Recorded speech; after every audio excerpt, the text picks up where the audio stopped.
Ariana Maddox is saying that she feels like producers trapped her at the Vanderpump Rules reunion and try to have a gotcha moment at the finale. Lala and Scheana, are they dipping over to the valley? Are they not? We have Alex Baskin that's revealing the future of Vanderpump Rules. So let's get into it. You're listening to No Filter with Zach Peter, your go-to source for all the latest pop culture and reality TV tea, served fresh all week long. Now, let's dive in.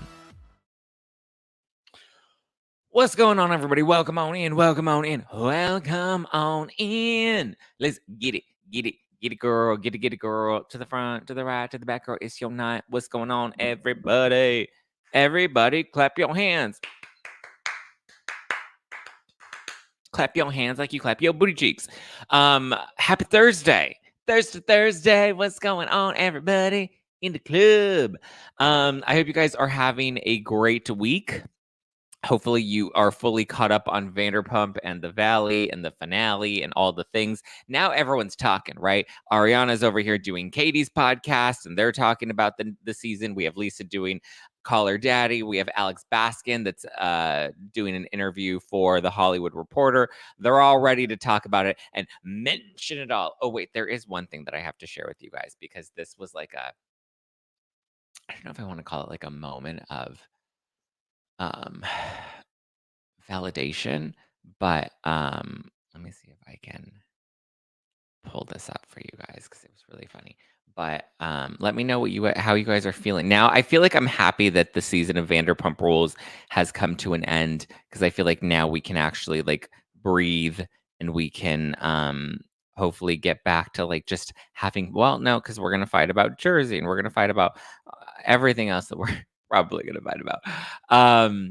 Oh, Elisa in the live chat says, Zach is looking amazing this morning. Well, that's because we're taping this early because I have to head into the studio to tape the Pop Report after this. So if you haven't tuned into the Pop Report, I highly suggest you guys go subscribe, listen, review, do all the things for the Pop Report. Not sure what we're discussing today yet. I have to review my notes, my Uber right over to the studio, but maybe I'll pop into something about her afterwards. We'll see. I'm waiting to maybe I'll have somebody while I'm in the studio, I'll have somebody stand in line for me. So that way when I get there, I'll be like, boop, whop, slip right in. Right. But I do have to say, I need to give a moment of appreciation because I saw somebody tagged me on something in the comments. Right. So as we know, after Scandival, let's see if the live chat knows this. After Scandival, what was the nickname that I gave Rachel Raquel? What did I call her every week after week? What was I calling Rachel Raquel on the podcast? What was I telling her? In the live chat, way in here. What did I call her? I always called her Rocky Bang Bang, which is so funny because, yep, see, there we go. You guys are getting it. Sharon's got it. There we go. Which is so funny because everyone's like, Rocky Bang Bang, Rocky Bang Bang. That was the nickname that I gave her, right? Now, to be fair, I've used that before. Like one of my producers at Spotify, her name was Chelsea, and I would call her Chelsea Bang Bang. It came from Chelsea Handler. She wrote a book many years ago called Chelsea Bang Bang. I thought it was funny. I thought it had a cute ring to it. So when I would refer to Rachel Raquel, I would call her Rocky Bang Bang because she was always doing some sort of bang bang. Every day it was like a new bang bang in a headline, a new bang bang here. She was just banging all over the place, right? She was banging all the Bravo Labs too. That said, somebody tagged me in a comment. They're like, oh my God, Zach, look she's embracing the name you gave her. And I was like, what? And I went to go look at Rachel's Instagram and she posted these cute little photos of her at Lib Festival. I don't know what Lib Festival is, but she was at day 2 of Lib Festival. It looks like some sort of like music festival. It's kind of Coachella-y. Or at least the vibes from the photos. And she said, she's like, day 2 of Lib Festival, I embraced the name Rocky. Close friends used to call me Rocky back in high school. It felt suiting for the weekend. What do you think? And then she had a poll. And I was like, oh, what a coinkydink. She's like embracing the name Rocky. What a coinkydink, right? But then you look at the poll that she posted, and the poll says you have to vote whether you think she should embrace the name Rocky or not. And the poll options are, her words, Rocky, Rocky, bang, bang all the way, or nah. So she's embracing the name Rocky, Rocky, bang, bang. And I was like, oh, I did that. That was me. She literally wrote that in her poll, Rocky, Rocky, bang, bang all the way. And listen, I got to give the bitch credit. She's got a sense of humor and she's making the most of it and she's embracing it. And I know I don't always agree with her. I know I've been very critical of some of her actions. I will probably continue to be critical of some of her actions. But in this case, you know what? I got to give the bitch some credit. Listen, Rocky, Rocky, bang, bang, own it, embrace it, do all the things, girl. I am rooting for her to just move forward, right? I know I've had a lot of like critiques about Rachel Raquel Rocky Rocky Bang Bang. I know I've been critical of her. I don't regret any of my criticism of her because they've been very, it's been very directed towards some of her actions, including her recent lawsuit.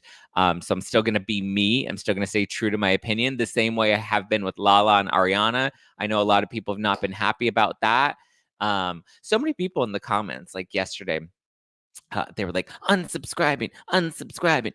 Well, I only saw like 3 of them, and then I like stopped looking at it. I'm like, listen, if you guys want to unsubscribe, the door is right there. I'm not begging for your subscriptions. I'm doing a-okay. And if you are not mature enough to be able to watch a reality television show and have a difference of opinion without that being too much, and you clutching your pearls and freaking out about it, then you know what? This is not the place for you. Okay. So please hit the unsubscribe button and go. If you want somebody that's going to be an echo chamber or what, there are plenty of other people you can go and follow. Okay. You want some vanilla mediocre content? You know where to go. I don't even need to name them. You know where to go get that.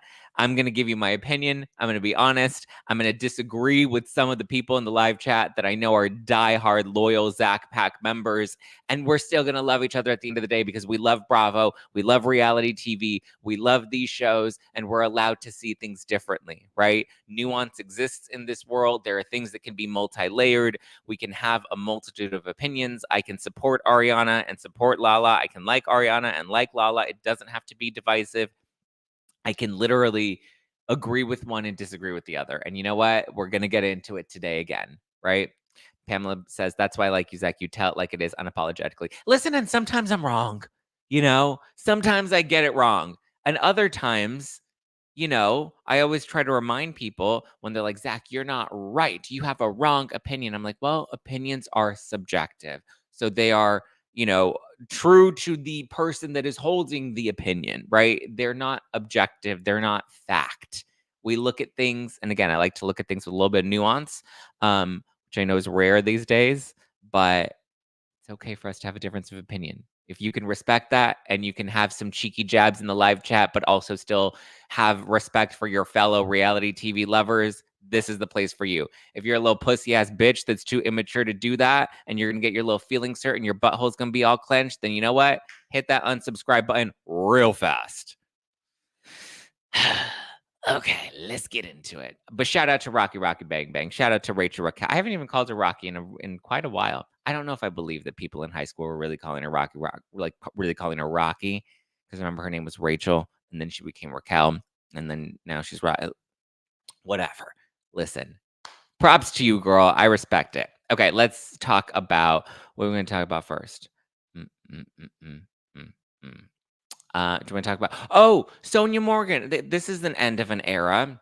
Speaking of leaving, Sonja Morgan is leaving the townhouse. And whoever got it got a real deal. So she and her ex-husband, who's an heir to the J.P. Morgan fortune, right? They purchased a home together back in the late 90s. I believe it was 98, which is the townhouse that we now see on Real Housewives of New York, which I feel like it doesn't get enough credit for like how like it's like I feel like Sonja Morgan, maybe it's because she like pees and shits herself and gets like pissed drunk and fucks every dude that like she kind of has, diluted her Morgan brand a little bit, but like because I feel like we've seen, like, we had the moments with the Morgan letters and, like, she comes from the Morgan family, but at the same time, like, I don't know, like, it just doesn't hit that, like, this is, she's from the Morgan family, from JP Morgan. But anyway, they bought this house for 9,000,000 back in the 90s, late 90s, okay? $9,000,000. That's a lot of money. That's what, 20 years ago? Over 20, 25 years ago? 26 years ago? Like, nearly 3 decades ago. Like, that's crazy that they were dropping 9 mil on a townhouse in New York. So, what's even crazier is that it just sold for 4.5 mil, just under 4.5 mil, 4.45, which is wild. So they purchased it. It's a 5 bedroom, 5.5 baths, multiple stories, has a yard, has a koi pond. Um, she listed it for 9.95 million back in 2013, which was a little bit higher than what they had purchased it for, nearly a million higher than what they purchased it for. Nobody bought it. Then she dropped the price a few years later to 7.5 million. Nobody bought it. And now they had to auction it off. She rented it out for like a hot minute. I remember it was like what, 20 or 30 grand a month that she was renting it out for. And now here we go. They sold it via auction and it sold for 4.45 million, which is half of what it was purchased for nearly 30 years later. That's crazy. Normally, like, the value of a property goes up. I wonder, like, what it was about the townhouse that people didn't want to purchase it for. I mean, listen, is she really hurting that much? She didn't use her own personal money to buy the townhouse. She inherited it from her rich ex-husband. So I don't feel like as bad, but like at the same time, it's just weird. But from what we saw, it looked a little run down and old and dusty, not well kept, but also a townhouse like that, like, you're gonna need a staff to maintain it, right? And I don't think she had enough money to keep a staff on hand to maintain. Remember, she had a lot of unpaid free interns that she would use to do her stuff. So, um, Najat in the live chat says, "Brown houses in Manhattan don't sell for under 5 million. I don't get it, especially in the Upper East Side." There had to have been a reason that people were not wanting to purchase the townhouse. I mean, it was probably run down. It was probably gonna be a major fixer-upper. Like, there was something there, right? That was not hitting. But the fact that they were auctioning it off, and remember, they were estimating that it would likely sell for like 2 to 3 mil. So I guess it's a little higher than what they were expecting. But at the same time, like, even selling it for 7.5, that's a steal. And the fact that she still couldn't even get that, ooh, not looking good. Poor Sonja Morgan. But I mean, happy day that she gets to move on, but like sad day. But I mean, I'm sure the auction company gets to get a cut of that money. So like, what is she really walking away with at the end of the day? Not very much. 2, maybe 3 mil at best. Um, oh, she lives next to a parking garage. That is true. I mean, yeah.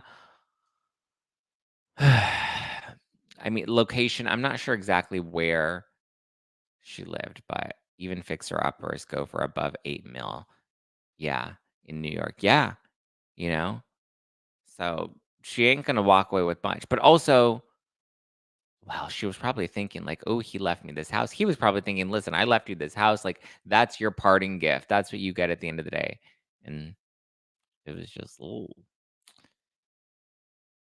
And Deb says they weren't selling the structure, they were selling the land space at that point. Yeah, just this, because at this point, I would imagine that they're just gonna tear down the townhouse. So tear down the townhouse and probably extend the parking lot. Who knows? But so that's what's going on in Sonja Morgan land. Living my life like it's golden. Living my life like it's golden, golden, golden, golden. Um, but let's talk Ariana, Vanderpump Rules, because everybody's now speaking out now that the season is wrapped and everyone is technically allowed to do press because it's going to be on pause for a minute. But before we do that, just want to let you guys know, remind you that today's episode is sponsored by the ASPCA Pet Health Insurance Program. Your pet is part of your family and you want the best for them no matter what, right? We want to make sure they're healthy and strong and we're taking care of them. But listen, those vet bills can really add up. That's why you should check out pet insurance. And with ASPCA Pet Health Insurance, you can focus on the care your pet deserves and the cover that matters most. The ASPCA Pet Health Insurance Program offers customizable accident and illness plans, making it easier for pet parents like you and me to help get your pet the care that they may need. They allow you to customize your plan, helping to ensure that your pet's plan is as unique as they are, because vet bills can really add up, especially when you're least expecting it and you want to be prepared. It's simple. Use their app to submit a claim and you'll receive reimbursement for eligible vet bills directly into your bank account.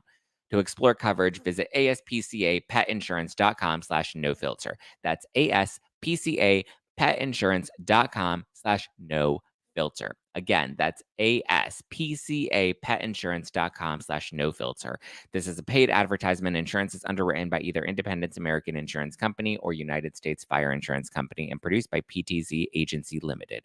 The ASPCA is not an insurer and is not engaged in the business of insurance.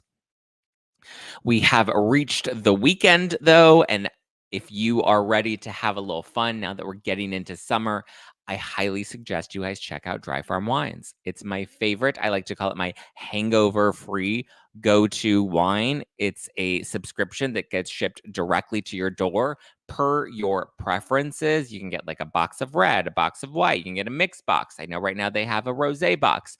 You can check them out at dryfarmwines.com/Zack, and I'm telling you, I like to call it my hangover-free wine because it doesn't give you that, like, gnarly wine headache. It doesn't give me that gnarly wine headache because it's sugar-free, it's low carb, it's keto-friendly, paleo-friendly. There are no toxic additives. There isn't, like, that added dye. I don't know if you guys know that, but some wines add dye. That's why you get, like, those purple teeth, because that's literally dyes that they have added to the wine to make it look darker, right? Or they have added sugars or, whatever it is. But these wines you can trust because they're third party tested for purity. They're lower in sulfites. Sulfites are usually what can give people that wine headache, as people describe when they drink. But these wines are farmed organically. They're vegan. Like I said, they're sugar free, low carb, delicious. Go to dryfarmwines/Zack, ZACK. That is dryfarmwines.com/Zack, ZACK. Check them out now, dryfarmwines.com/ZACK, and you'll get your first bottle for just a penny bottle of wine. Go check it out. Go check it out. Jen Will is asking when when the next members only live stream will be. We will do it today. Tonight is my brother's graduation. Starts at 6, so we'll probably just do an earlier. I have to go to the studio to tape the pop report, and then I'm gonna try to stop by something about her.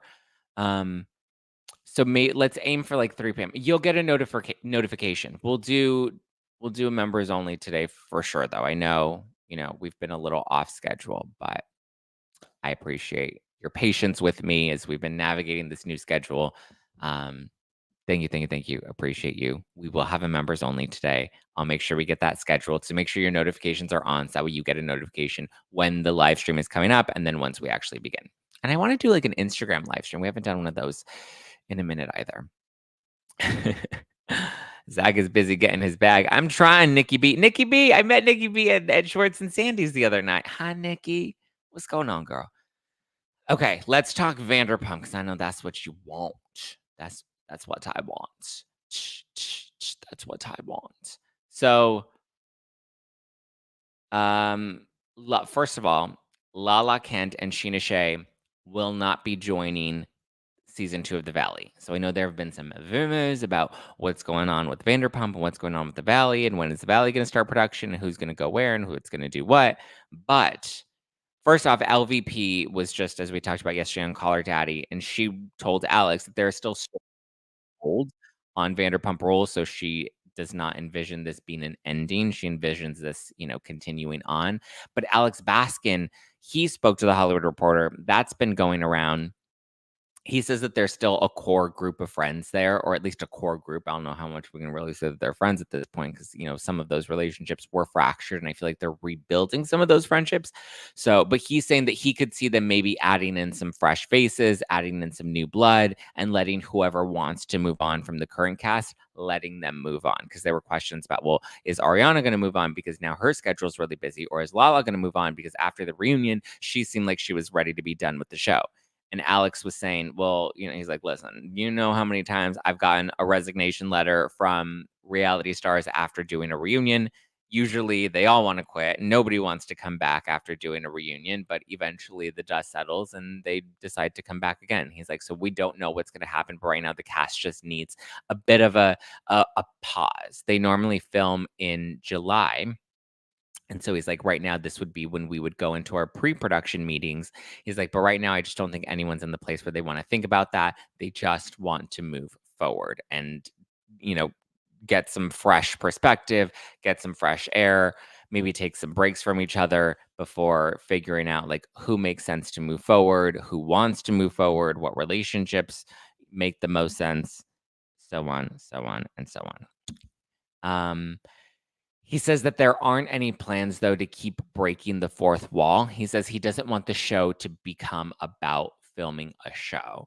That with the finale, like those were just kind of more extreme circumstances where they couldn't really tell the story without talking about the show. He's like, because Ariana was flexing on the fact that like this is her real life and her real life doesn't include Tom. And she's like, this is my life, film my life.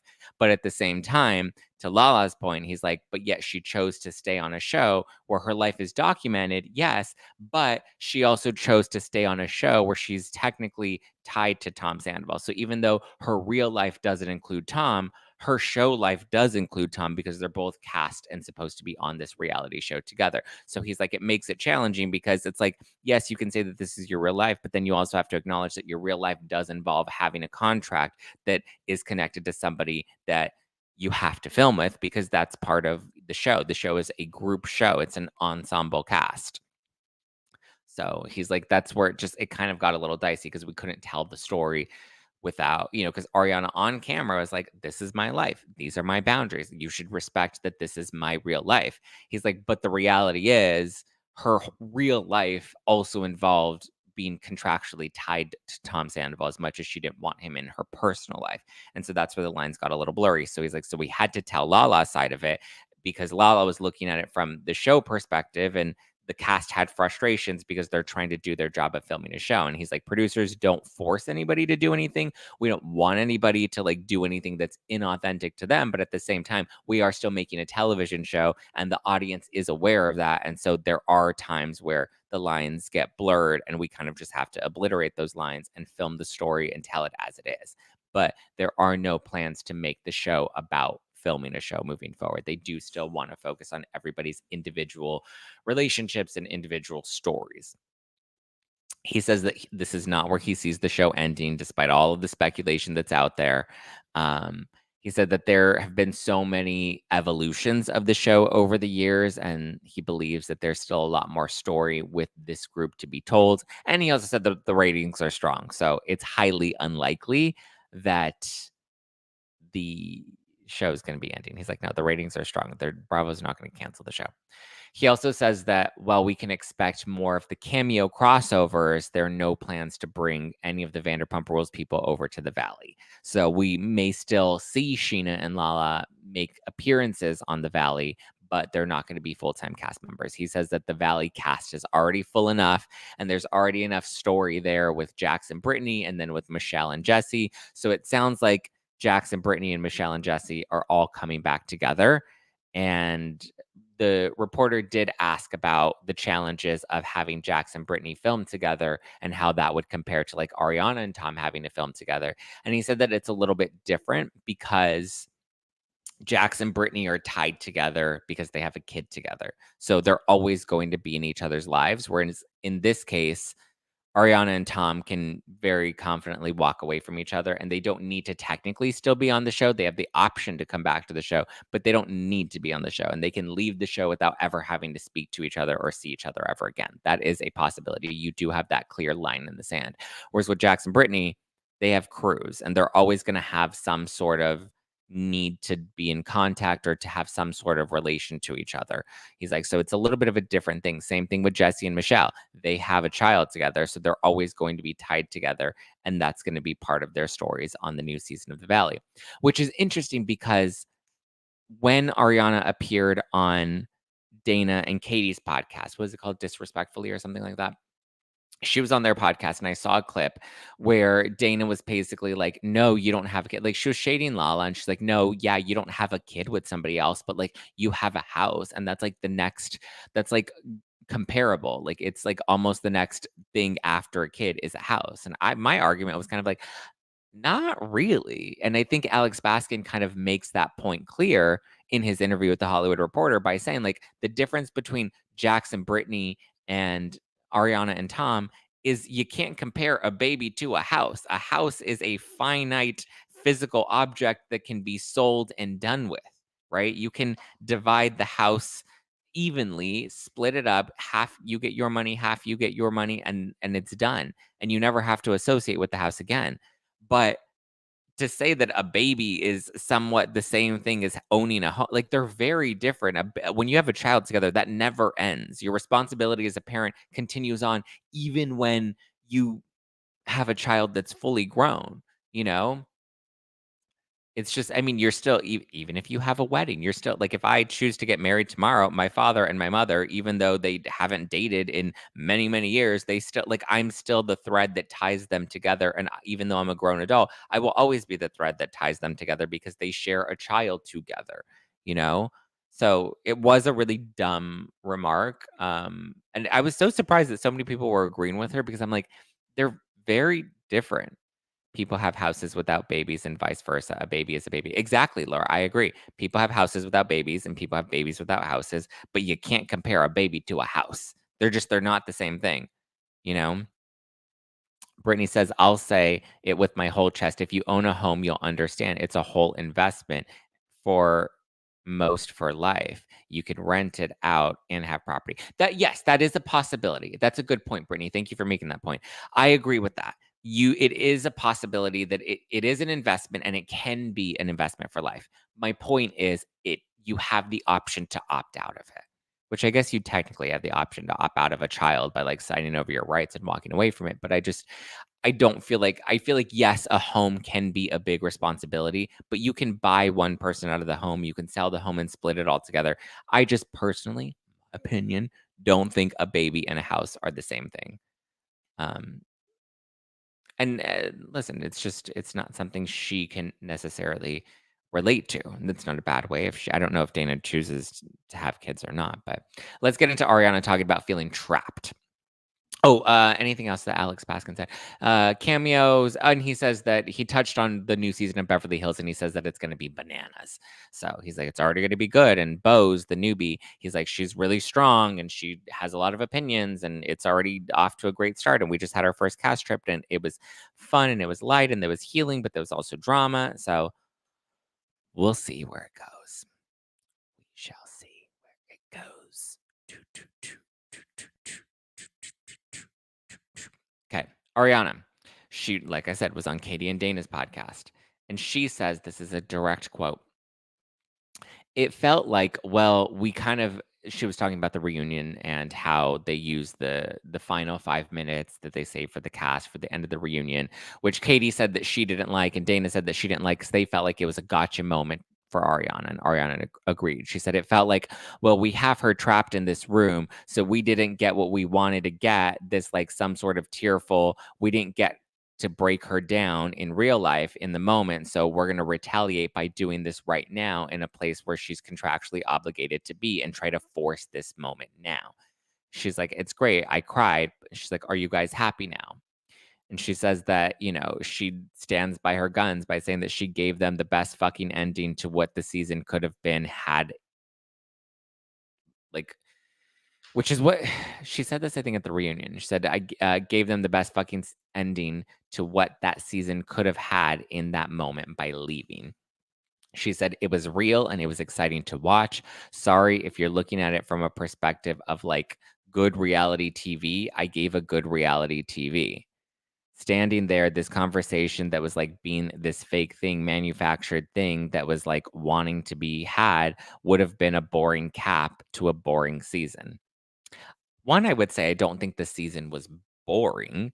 I think, again, my opinion, I thought Katie and Ariana's scenes were the least compelling because they were boring. I get that they were building their business with something about her, but I feel like there were so many elements of the struggles of building something about her that we didn't get to see, like the fallout with Penny. We got like one scene where they like kind of mentioned it to Lisa Vanderpump, but like that would have been compelling for their storyline had they been willing to lean into that and talk about that more. That would have been interesting. But like most of our scenes with Katie and Ariana, sorry, I know you're not going to like this, but like they were mostly them just snarling at Scheana and making faces at Scheana. And like, how many fucking scenes do we want to see of them just being like, ew, Scheana, ew, why are you trying to be friends with Tom? Ew, ew, ew. Like that was literally their entire season was Katie and Ariana just making faces and snarling, which to me was not very compelling or interesting. So I think their scenes were boring. I think Ariana did have some compelling moments for sure. Um, like, there was the pool scene with Ariana and Scheana and Lala where she, like, breaks down, and, like, we saw a lot of that real raw emotion, which I think was a compelling scene for Ariana, and she said at the reunion, she's like, "No, I'm not Lala, I'm not crying in front of Scheana, but I cry by myself alone."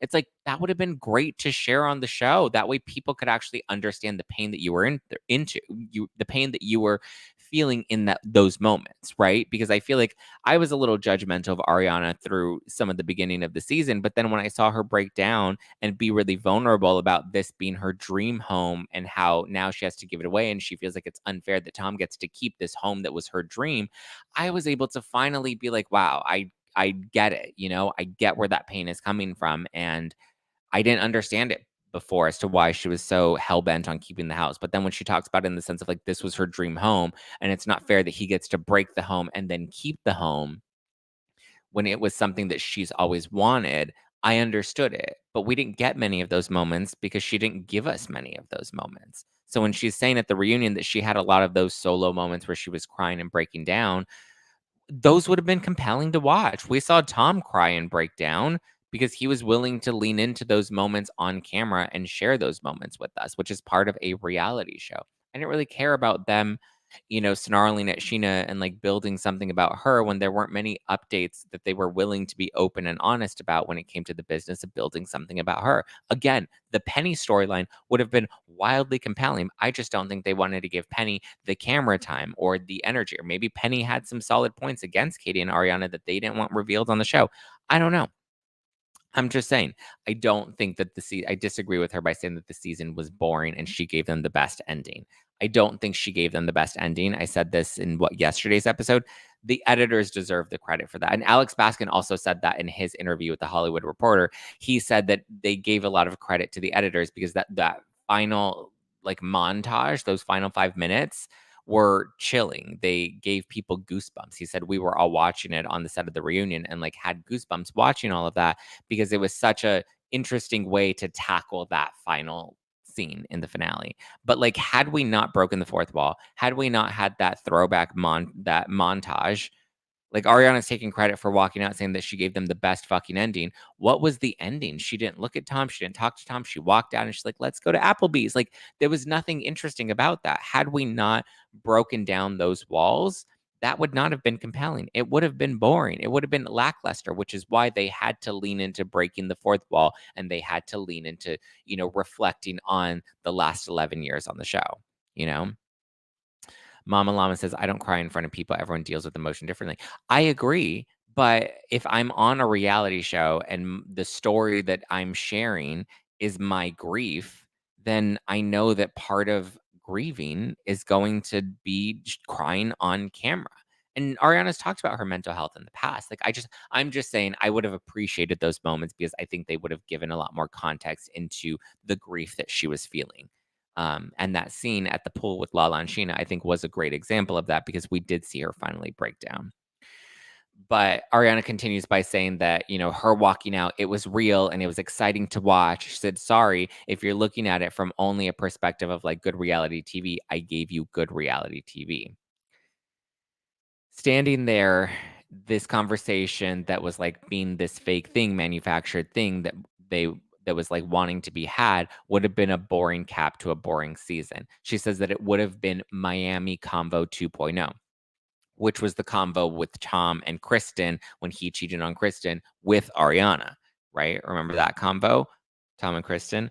Do you also remember how captivated we all were by that convo, seeing Kristen bawling and seeing Tom bawling and seeing the tears and the raw emotion of them having to have this face-to-face sit down, right? Do you think Kristen wanted to do that? No. Do you think Tom wanted to do that? No. Remember when Stassi confronted Kristen about hooking up with Jax? You mean to tell me they wanted to have those conversations? Kristen wanted to show up and get slapped by Stassi. Those were also, sorry to break it to you, manufactured moments on Vanderpump Rules, where guess what? Producers put them together and asked them to hash it out for the sake of the television show and the story that was being told within that season of their lives. So every other confrontation that we saw in a Vanderpump Rules finale, Tom facing Jax at Sir, punched him in the face when Scheana's crying about her tooth being fixed and they almost knocked her over. And Lisa's like, oh, God, dear, calm down. Again, manufactured in those terms by saying the producers put them in a room together and said, hey, guys, hash this out. They leaned into it and made great reality television. Some of the most beloved, iconic scenes on Vanderpump Rules, spoiler, were technically, by this definition, by Ariana's definition, were manufactured because producers technically set up the scene. Every scene that gets filmed on Vanderpump Rules, there's usually a sheet of, okay, this is what we're going to film. This is what we're planning on. These are the people that are going to tape this, and this is what they're going to talk about. They don't put words in people's mouth, but they do put people together and say, okay, today we're filming a scene between Katie and Ariana where they talk about, what was yesterday's struggle with opening something about her. And then they're like, okay, guys, and scene. And they get to say whatever they want about something about her, but it is produced in that sense. It is manufactured in that sense that when you film a scene with somebody and it's in a location, okay, again, sorry to break it to you, but anytime they film in any location, there's usually permits and, uh, like everything's set up. A reality show is to an extent manufactured. And the reality too is the older that they get, they have a lot more to lose. Number one, I do think boundaries are something that they're starting to put up a bit more because they want to protect themselves. And I get it. The fan reaction can be really intense. So I understand the boundaries sometimes. And they just don't wanna play the game the way that the game was intended to be played at the beginning, right? They don't wanna do it anymore, and that's fine. They wanna bend the rules a bit because they're in different places, they've grown, their lives have changed, but and I made this example with the Kardashians and, with Courtney and with Kendall and Kylie, like, the show that started as Keeping Up with the Kardashians and the Kardashians now on Hulu, it's different, and it's not as compelling because of all of the boundaries that we have in place now. It doesn't make for compelling television. Compelling television is when you're just willing to put your life out there and you show everything, right? And I think that's why they needed the fourth wall breaking in the finale. At the end of the day, like producers are making a television show that is entertainment. It is edited, it is manufactured, it is chopped up and served to us as a form of entertainment. You know, that's just the name of the game. You know what the show is. Fighting for showing their actual everyday reality, if that's what because fans are like, I want real, I want authentic. Well, it's also authentic that they wake up and brush their hair and brush their teeth every morning. Do we want to see that on Vanderpump Rules? No, that's not compelling. That's fucking boring. We don't want to watch them brushing their teeth. That's part of their reality. That's authentic to their lives. But we know this is what season 11. They've been doing this for 11 years. We know what the show is. And so I just, again, boundaries hurt the reality of reality TV. I stand by that, period. So, yeah, this is another good point that I've seen make PB. Um, Ariana called production when this went down. She wanted the show to know, but she wants to control what she gives them. That's another good point. She made that point herself when Scandival first broke. She's the one that contacted producers. She's like, this is what's going down. And she was okay with them coming in and filming all of the fallout from that and picking cameras back up again. There weren't boundaries in that point. And that was kind of Lala's point in her confessional, where she's just like, you don't get to just have 1 second where you get to be real on camera and then all of a sudden you just you clean your hands and be like, okay, now I'm done, I did that 1 second. No, you opened us up to Scandival by calling the producers and wanting them to film this and letting them know what was going on and inviting those cameras back into your home. You opened up the storyline of Scandival. Had they never contacted producers and allowed cameras to pick back up again, I mean, listen, to an extent, Rachel respected her boundaries, right? She filmed that one scene with Sandoval, and then she was like, "I don't wanna do this," and she didn't film any more of that Sandoval finale at all. She set her boundaries, she stuck to them, and she walked away from the cameras. She filmed that one scene, and we saw that one scene, and she didn't do anything anymore beyond that. I thought that that was a dumb decision. I've been critical of that decision, but that's an example of somebody having a boundary, respecting their personal boundaries, and walking away from the cameras. Again, I don't like when there are these strict boundaries when it comes to filming the television show because I think it hurts the content of the show, but that's a better example of somebody having a boundary, walking away from the cameras and being like, "I don't wanna be part of this spectacle." To be fair, Ariana did open us up to this storyline by picking cameras back up. So you don't get to invite us into the storyline and then be like, suddenly be like, wait, I want to control how much of what you get and what you want, you know? She's talking about crying at the reunion, but yet she's not showing us these moments where she's breaking down and grieving. She's entitled to that and she's allowed to have those boundaries around not wanting to share those parts of her life, but that does hinder the show. That does hinder her personal story, you know? And it's okay that the multiple things, can be true. So, mm, mm, mm, mm. Cindy says she does get to do whatever she wants to do. I get technically, yeah, but that does hurt the show. And there has to be a level of awareness around that. Brittany says everyone says that Scandival was the best thing that happened, but I think it ended up biting them in the butt. Like, what is ever going to be more compelling than an affair that made it onto CNN? I agree. I think the hype of like new fans will die down, but I think like the true fans that have been following them for the last 11 years, like we're still interested in like what the next chapters of their lives are going to be. And we'll see where that goes. Laura says boundaries have consequences too. If they're too strict, you're off the show because no story can be told. That's true. And that's my point. Like people are like, Ariana deserves to have boundaries. I agree. Listen, if the boundaries, I've said this about Rachel, if the boundaries are to protect your mental health, set your boundaries. But boundaries do come with consequences for other people. And I feel like people don't like to have that conversation. They're like, how dare you put consequences to my boundaries? And it's like, no, the same way you're entitled to have boundaries, other people are allowed to have their reactions to those boundaries, whether you like them or not. And unfortunately, boundaries don't make for great reality TV because you can't tell a full story. So I know people don't like that, but it is what it is. People are saying Secrets Revealed was good. I haven't seen Secrets Revealed yet. Nikki says Ariana will be back if she's getting 400,000. She sold her soul. She could have sat this season out like Rachel. I don't know if she'll be back. I honestly don't think she cares about the money, and I don't think she cares about the show. I just think, listen, one thing about Ariana, she's always going to stay very true to herself. And I think the show was never something that was much of a like Scheana loves the show, and Lala has been open about loving the show. Sandoval loves doing the show. I don't think Ariana's ever really loved the show. I think she's done the show and it was a job and she, has had moments where she's enjoyed it, but I don't think the show was ever her number one priority. And now that she has these other opportunities, I think now she'll feel a little more comfortable going off and doing her own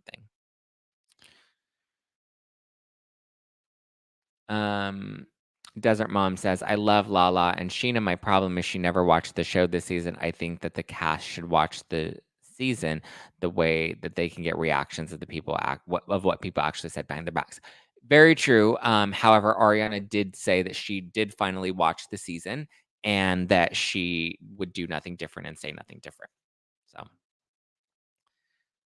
she did eventually watch the show. He's her coworker, that's her real life. That's true. He may, yes, still be her ex, and he may be someone she doesn't want to associate with, but he is still her coworker, and part of her real life is doing her job, and part of her job is interacting with Sandoval because he is her coworker. I agree with that. It's hard because I do really like Ariana, and I've said that so many times, and I feel like that always gets um, lost upon people.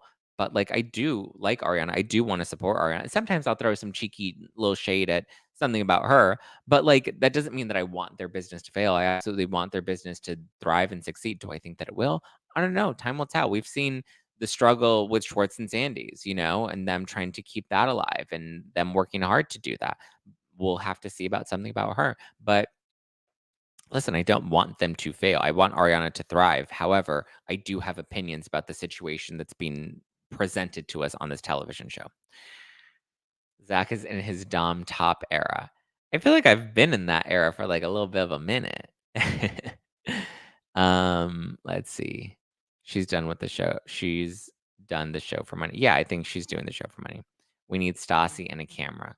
Well, I don't know if Stassi would be that compelling either. Stassi was on her podcast talking about boundaries and how people have to respect boundaries. I just saw a clip of it. I don't know the context that she was speaking of, but I know in the past, Stassi has also talked about having moments where producers have wanted her to film a group scene later on when she was dating Beau.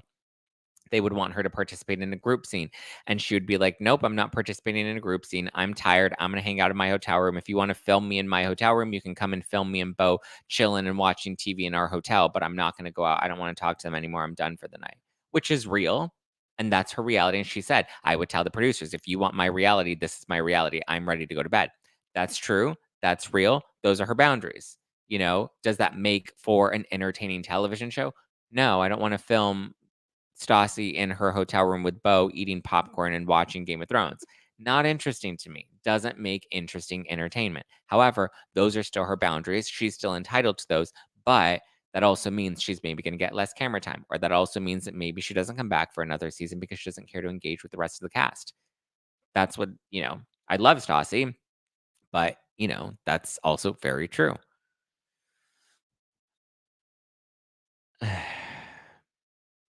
Mama Llama says, I hope Ariana does move on for her own south. I don't want to see her. Yeah, I don't want to see Ariana come back on the show because I think it's time for Ariana to live her life. She will always have to be tied to Sandoval if she continues to film the show, and I think that that's a frustrating position for her to be in, that for her own mental health, leave the show. I've said the same thing about Rachel.